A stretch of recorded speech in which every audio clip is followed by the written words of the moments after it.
Boa noite, pessoal. Não temos muito tempo a perder, né? E conforme eu comentei numa das últimas transmissões que eu fiz,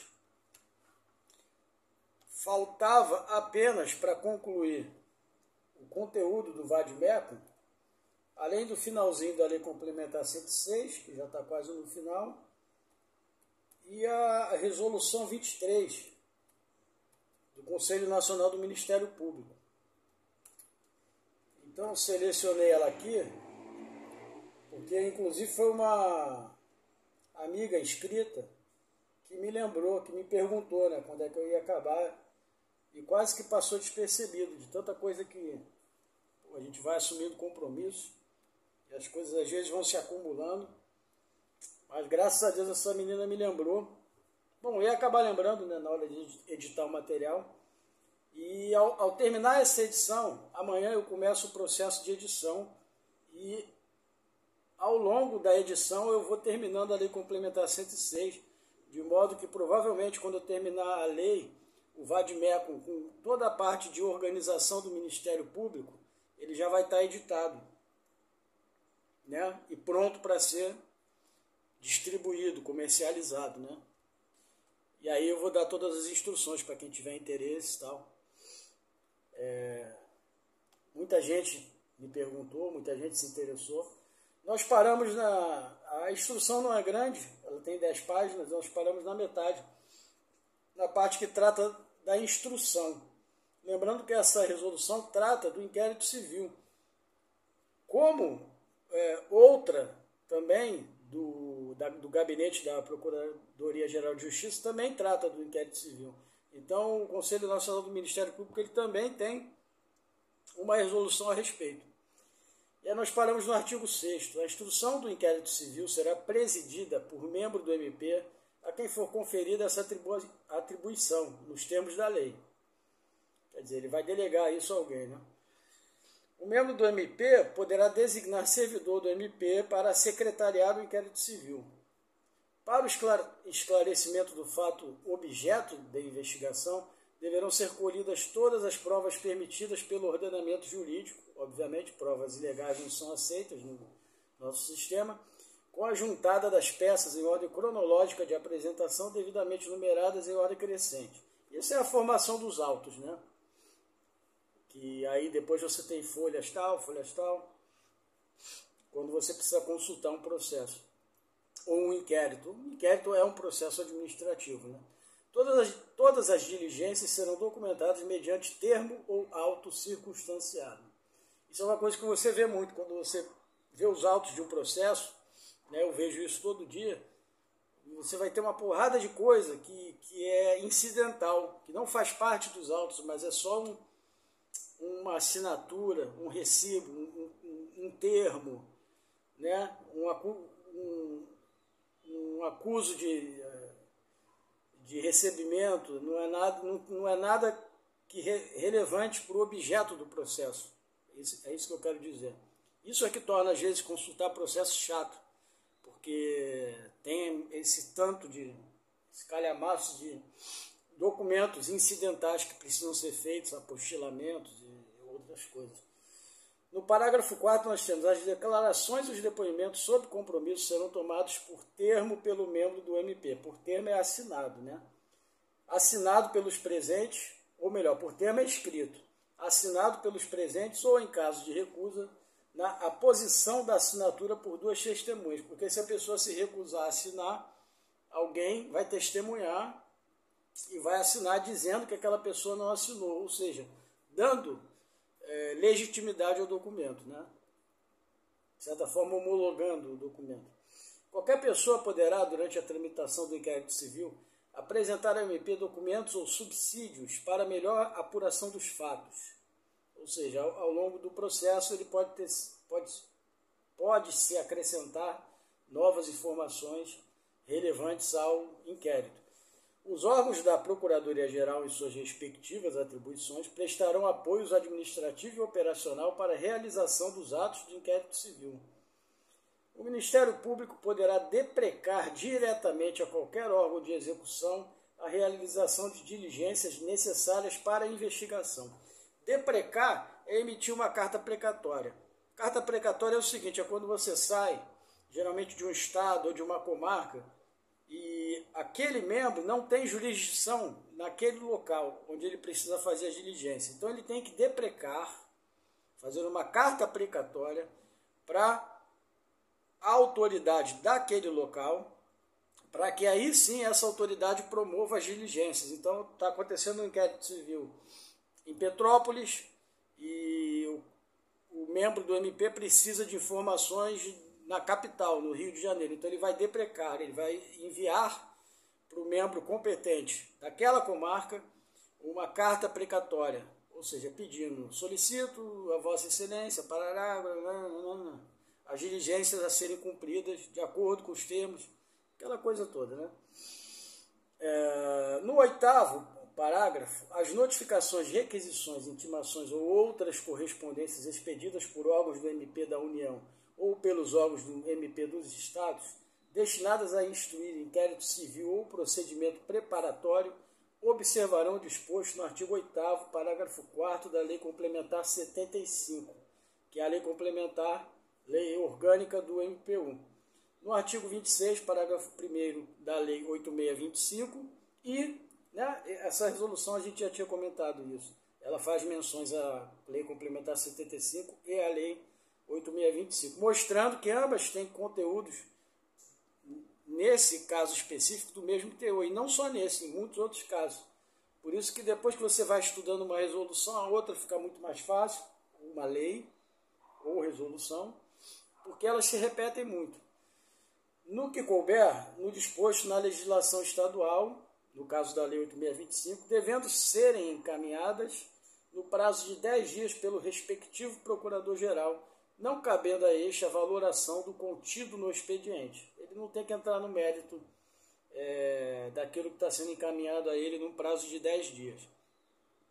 Podendo deixar de encaminhar aqueles que não contenham os requisitos legais ou que não empreguem o tratamento protocolar devido ao destinatário. Ele só pode meter o bedelho em questões que envolvam legalidade, nunca questões que envolvam mérito, certo?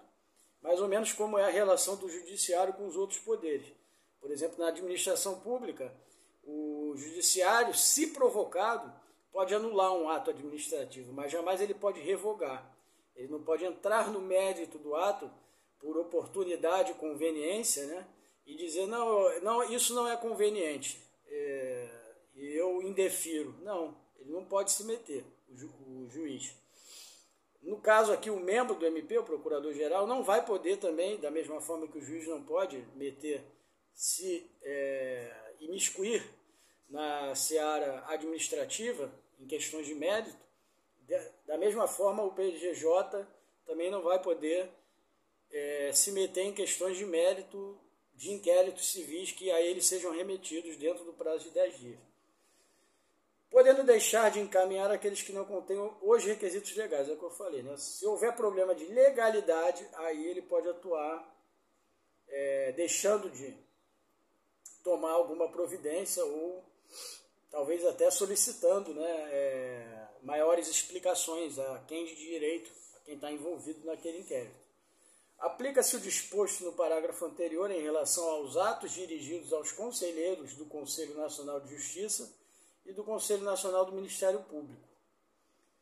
E no parágrafo 10º, todos os ofícios requisitórios de informações ao inquérito civil e ao procedimento preparatório deverão ser fundamentados e acompanhados de cópia da portaria que instaurou o procedimento. Lembra-se que os procedimentos são instaurados via portaria, né? Que é um ato ordinatório, né? Ou seja, faz parte aí também do conteúdo do direito administrativo, né?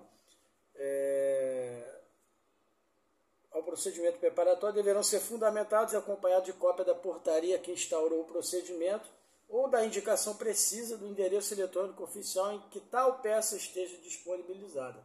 Essa resolução já é de 2010, quando as coisas começaram a ficar digitais, né? E foram aos poucos substituindo autos físicos por autos digitais e atos também. O defensor constituído nos autos poderá assistir o investigado durante a apuração de infrações, certo? Vai ter um defensor público constituído nos autos que pode assistir o investigado na apuração das infrações, embora o inquérito não tenha característica, ele ainda é inquisitório, ele não é acusatório, mas ainda assim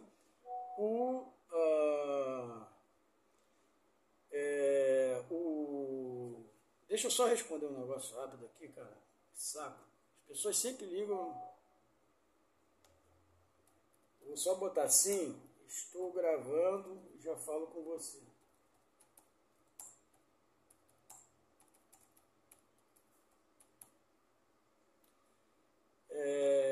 Perdi até o raciocínio. Pois é, poderá haver um defensor constituído nos autos para assistir o investigado. A pessoa está sendo investigada e não é ampla defesa ali, mas é para assistir, porque a pessoa geralmente não vai entender nada do inquérito civil. Então ele vai ter um defensor para prestar esclarecimentos, não para defender, porque até aquele momento ele não está sendo acusado de nada. Então não tem problema. Sob pena de nulidade absoluta do seu depoimento, porque como ele vai depor e algo que ele deponha possa prejudicá-lo, ele precisa ser orientado por esse defensor, sob pena de nulidade a não presença do defensor. E, subsequentemente, de todos os elementos investigatórios e probatórios dele decorrentes ou derivados, direto ou indiretamente, podendo, inclusive, no curso da respectiva apuração, apresentar razões e quesitos.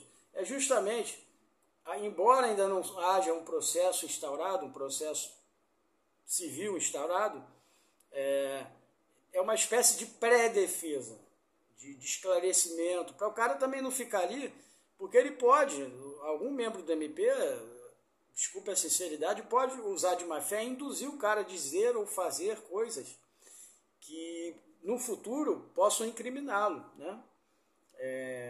Nem todo mundo é santo. Aliás, a maioria não é, né?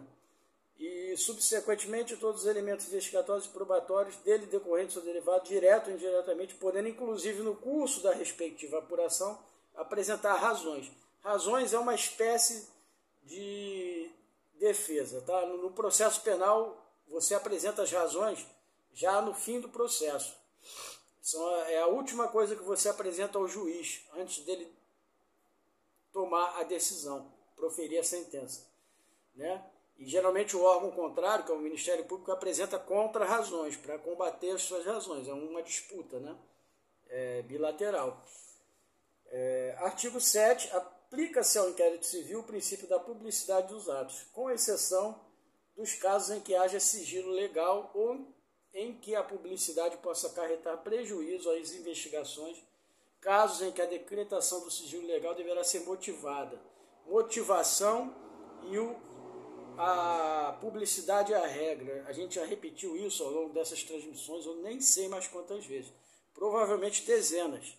Então vocês não vão esquecer disso. Quem está acompanhando isso ou quem está lendo isso vai sempre reparar. Princípio da motivação, princípio da publicidade, que estão esculpidos lá. Bom, publicidade está esculpido na Constituição Federal e, salvo engano, no artigo 5º também. Lembrando aquele negócio que princípios constitucionais, no artigo 5º, tem uma parte que fala do judiciário e que diz que as decisões deverão ser motivadas. E é princípio constitucional e é princípio da motivação. Certo?